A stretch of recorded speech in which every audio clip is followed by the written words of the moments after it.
March 8వ తేదీ అనగానే ప్రపంచంలో ఉన్న మహిళలందరూ ఎంతో గౌరవంగా, గర్వంగా, సంతోషంగా జరుపుకునే పండుగ అంతర్జాతీయ మహిళా దినోత్సవం. మహిళ అనుకుంటే సాధించినది ఏదీ లేదు. సో ఈరోజు మహిళా దినోత్సవం సందర్భంగా మళ్ళీ జగనన్నని ముఖ్యమంత్రిని చేసుకోవాలి. మళ్ళీ మహిళలందరూ ఈ రాష్ట్రంలో మహిళా సాధికారత దిశగా పరుగులు తీసే విధంగా, సంతోషంగా ఉండే విధంగా మనం అందరం కూడా పని చేయాలని కంకణం కట్టుకోవాల్సిన రోజు అని కూడా ఈ సందర్భంగా తెలియజేసుకుంటున్నాను. ఎందుకంటే వైఎస్ రాజశేఖర రెడ్డి గారు, ఆ తర్వాత జగనన్న, వీరిద్దరి ప్రభుత్వంలోనే మహిళలకి గౌరవం, భద్రత, రాజకీయంగా ఎంతో ఎదుగుదల, అలాగే సాధికారత దిశగా ఆర్థికంగా బలోపేతం చేసే విధంగా తండ్రి కొడుకులు ఇద్దరూ కూడా మనకి ఎంత సపోర్టివ్గా ఉన్నారో ఒకసారి మనం అందరం కూడా గుర్తు చేసుకోవాలి. ఎందుకంటే జనాభాలో సగభాగం మనని ఓటర్లుగా చూసిన వాళ్లే తప్ప మనుషులుగా గౌరవించి మనను అభిమానంగా ఆశీర్వదించాలనుకున్న వాళ్ళు ఇద్దరే, వైఎస్ఆర్ గారు, జగన్మోహన్ రెడ్డి గారు. దానికోసం మనం ఎంత దూరమైనా పోరాడాలని కూడా ఈ సందర్భంగా తెలియజేసుకుంటున్నాం. ఎందుకంటే ఎప్పుడెప్పుడు చంద్రబాబు నాయుడు అధికారంలోకి వస్తాడో అప్పుడప్పుడు ఆడవాళ్ళ మీద అఘాయిత్యాలు కానీ, ఆడవాళ్ళని అవమానించటం కానీ, ఆడవాళ్ళని చులకనగా చూడటం కానీ, ఆడవాళ్ళకి ఇచ్చిన వాగ్దానాలు చేయకుండా ఎలా గాలికి వదిలేస్తారో చంద్రబాబు నాయుడు ముఖ్యమంత్రి అయిన ప్రతిసారి మనం గమనిస్తున్నాం. కాబట్టి ఇలాంటి వ్యక్తి మళ్ళీ ముఖ్యమంత్రి అవ్వటం మన దురదృష్టకరం. ఈరోజు చంద్రబాబు నాయుడు ముఖ్యమంత్రి అయిన తర్వాత ఏ విధంగా ఈ రాష్ట్రంలో మహిళల జీవన విధానం ఎంత భయంకరంగా మారిందో మనం కళ్ళారా చూస్తున్నాం. ఎందుకంటే చిన్న పిల్లల నుంచి ముసలి వాళ్ళ వరకు ఎక్కడ చూసినా వారి మీద ఎలా అఘాయిత్యాలు జరుగుతున్నాయి. ఎందువల్ల? ఈ రాష్ట్రంలో డ్రగ్స్, గంజాయి విచ్చల విడిగా చంద్రబాబు నాయుడు సీఎంగా ఉన్న తనను గెలిపించిన కుప్పం ప్రాంతంలోనే ఎకరాలకు ఎకరాలు గంజాయి సాగు చేస్తుంటే ఆయనకి కనిపించదు. ఈ రాష్ట్రానికి హోంమంత్రి చెప్పుకునే ఒక మహిళ తాను ఇన్ఛార్జ్గున్న వైజాగ్ జిల్లాలో గంజాయి ఎకరాలు పండిస్తుంటే ఆవిడికి కనిపించదు. అండ్ దురదృష్టకరం, అటు వైజాగ్ కానీ ఇటు గుంటూరులో సీఎం గారు ఉన్న చోట కానీ ఈరోజు డ్రగ్స్కి అడ్డాగా మారిపోయింది. వీళ్ళు వచ్చిన తర్వాత బెల్ట్ షాపులు వీధికి పెట్టడం వల్లే ఈ మహిళల మీద, ఈ చిన్న పిల్లల మీద అఘాయిత్యాలు కానీ, అత్యాచారాలు కానీ, హత్యలు కానీ జరుగుతున్నాయి అనేది మనం అందరం కూడా చూస్తున్న విషయం. ప్రతిరోజు పేపర్ తిరగేస్తే, టీవీ చూస్తే అక్కడ అమ్మాయిని ఎత్తుకెళ్ళిపోయారు, ఇక్కడ అమ్మాయిని చంపేశారు, అక్కడ అమ్మాయి మీద యాసిడ్ పోశారు, ఇక్కడ ఈ అమ్మాయి గొంతు కోసారు. ఎంత బాధగా ఉంటుందో ఒకసారి ఆలోచించండి. కానీ ఈ ప్రభుత్వానికి చీమ కుట్టినట్టు కూడా లేదు. అటు సిబిఎన్కి అలాగే ఉంది, ఇటు డిప్యూటీ సీఎంకి అలాగే ఉంది, అటు హోమ్ మినిస్టర్ ఒక మహిళగా ఉండి కూడా మహిళకి సపోర్ట్ చేయకపోవడం అనేది దురదృష్టకరం. ఒకటా రెండా, ఒక మహిళ బాగుంటే ఆ ఇల్లు బాగుంటుంది అని నమ్మిన వ్యక్తులు వైఎస్ఆర్ గారు, జగన్మోహన్ రెడ్డి గారు. అందుకే మహిళల్ని ఆర్థికంగా ఎప్పుడు బలోపేతం చేసేదానికి వారిద్దరూ కూడా కంకణం కట్టుకున్నారు. ఒక మహిళ ఏం కోరుకుంటుంది?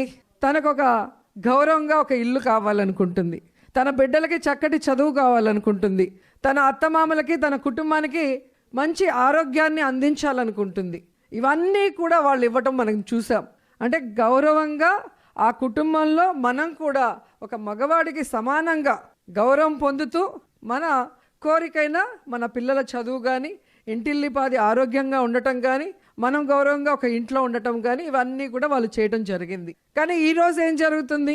వచ్చి రావటమే ఆరోగ్యశ్రీ తీసిపడేసి, దానివల్ల ఎంతమంది పేదవాళ్ళు ఈ రాష్ట్రంలో పెద్ద పెద్ద ఆపరేషన్స్ కానీ, ప్రతి జబ్బుకి కూడా పైసా ఖర్చు లేకుండా ఈరోజు ధైర్యంగా చేసుకొని వచ్చేవాళ్ళు. కానీ వీళ్ళు వచ్చిన తర్వాత ఆరోగ్యశ్రీ తీసేశాక ప్రతి ఒక్కరు కూడా టెన్షన్. ఎందుకంటే ఒక పేద కుటుంబం ఒక ఆరోగ్యం కోసమో చదువు కోసమో అప్పు చేస్తే ఆ అప్పులో వాళ్ళు మునిగిపోవటమే.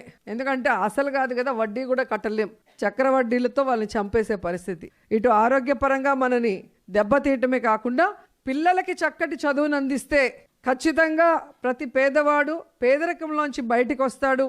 ఆ కుటుంబం గౌరవంగా ఉండటమే కాకుండా ఆర్థికంగా బాగుంటుందనే ఈరోజు జగన్మోహన్ రెడ్డి గారు ఏ విధంగా స్కూల్స్ రెన్యువేట్ చేసి అన్ని ఫెసిలిటీస్తో ఈరోజు ప్రైవేట్ స్కూల్స్ కన్నా గవర్నమెంట్ స్కూల్స్ బెటర్ అనే విధంగా మనందరినీ కూడా ముందుకు నడిపించారు. అలాంటి గవర్నమెంట్ స్కూల్స్ని ఈరోజు నిర్వీర్యం చేస్తూ, ఇంగ్లీష్ మీడియం తీసేస్తూ, సిబిఎస్ సిలబస్ తీసేస్తూ ఇలా ఎవరైనా సైకోల్ చేస్తారు తప్ప బుర్రున్నోళ్ళు ఎవరు చేయరు. ఈరోజు సిబిఎన్ ఎందుకు స్కూల్స్ని నిర్వీర్యం చేస్తున్నారో ఆయన చెప్పాల్సిన అవసరం కూడా ఉంది. ఎందుకంటే పేద తల్లులందరూ కూడా తల్లడిల్లిపోతున్నారు. మొన్నటి వరకు చాలా గుండె ధైర్యంతో నా బిడ్డ చదువుకుంటాడు, మంచి ఉద్యోగం సాధిస్తాడు, సమాజంలో మాకు గౌరవంతో పాటు మమ్మల్ని చూసుకునే విధంగా ఆర్థికంగా ఎదుగుతాడు అనుకున్న తల్లి ఈరోజు ప్రపంచకిందులో. సో ఇలాంటి వాళ్ళందరికీ మనం అండగా నిలబడాలి. మళ్ళీ జగనన్నని ముఖ్యమంత్రిని చేసుకోవాలి. మళ్ళీ మన బిడ్డల చదువు కానీ మన కుటుంబ ఆరోగ్య పరిస్థితి కానీ మెరుగుపరిచే విధంగా మనం ముందుకు వెళ్ళాలని కూడా ఈ సందర్భంగా తెలియజేసుకుంటున్నాను.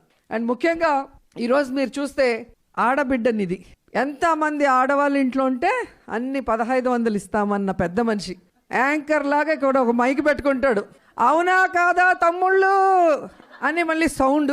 ఆయన లీడరా యాంకరా నాకు అప్పుడప్పుడు కన్ఫ్యూజ్గా ఉంటుంది ఆయన పెట్టుకున్న మైక్ కానీ ఆయన అరిసే అరుపులు చూస్తే.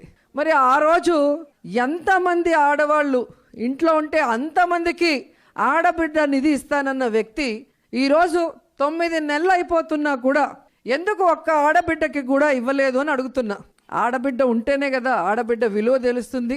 ఆడబిడ్డకి ఒక ప్రామిస్ చేస్తే అది నిలబెట్టుకోకపోతే ఆ బిడ్డ ఎంత తల్లడిల్లుతుందో అనేది ఆయనకు తెలిసేది. కానీ కోడలు మగపిల్లాడిని కంటే అత్త సంతోషించదా అని ఆడవాళ్ళ పుట్టుకనే అవమానించిన చంద్రబాబు నాయుడికి ఆడవాళ్ళని గౌరవించి ఇచ్చిన వాగ్దానం నెరవేర్చాలి, ఆడబిడ్డ కళ్ళ నీళ్లు పెట్టుకోకుండా చూసుకోవాలి అన్న ఆలోచన లేకపోవటం దురదృష్టకరమని కూడా ఈ సందర్భంగా లాస్ట్ 5 yearsలోనే ఏ ప్రభుత్వం చేయనటువంటి విధంగా జగన్మోహన్ రెడ్డి గారు నామినేటెడ్ పోస్టులలో ఎన్ని మహిళలకు ఇచ్చారు.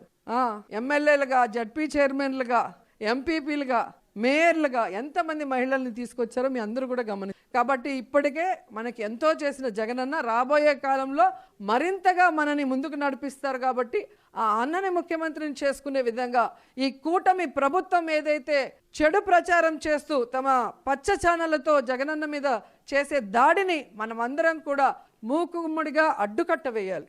ఎక్కడ ఏది జరిగినా ఇమీడియట్గా ఆ జిల్లాలో మహిళా శక్తి మేల్కొనాలి, దాని మీద ప్రజలకి వివరణ ఇవ్వాలి, వాళ్ళు చేసే అబద్ధపు ప్రచారాన్ని ఖండించాలి. సో ఇదే మనం జగనన్నకు చేసే మేలు. సో ప్రతి మహిళలో టాలెంట్ ఉంది, ధైర్యం ఉంది. నువ్వు చేయగలవని ఎవరైనా చెప్తేనే వాళ్ళు యాక్టివేట్ అవుతారు. అది వద్దు, మనమే యాక్టివేట్ చేసుకునే పరిస్థితి రావాలి అని కూడా తెలియజేసుకుంటూ, సో ఇంత మంచి కార్యక్రమాల్లో మహిళలందరూ కూడా ప్రపంచవ్యాప్తంగా చేసుకునే ఈ పండుగ రోజు నన్ను గెస్ట్గా పిలిచినందుకు నా అదృష్టంగా భావిస్తూ కళ్యాణికి మరోసారి థ్యాంక్స్ చెప్తూ, ఇక్కడ వచ్చిన మహిళలందరికీ కూడా మీకు మేమున్నాం, మా వెనక జగనన్న ఉన్నాడు, మన అందరినీ కూడా మళ్ళీ మంచి రోజులు తీసుకురావడానికి అన్న ఛాయశక్తుల ఆయన ముందుకు నడుస్తున్నారు. ఆయన్ని గెలిపించుకోవాల్సిన బాధ్యతని మనం అందరం తీసుకుంటూ ఈ మహిళా వ్యతిరేక ప్రభుత్వమైన కూటమి ప్రభుత్వాన్ని కూకటి వేళ్లతో కూడా పెకిలించే విధంగా మనం అందరం కూడా ఈరోజు శపథం చేసి కంకణం కట్టుకోవాలని కూడా ఈ సందర్భంగా అందరినీ కోరుకుంటూ సెలవు తీసుకుంటున్నాను.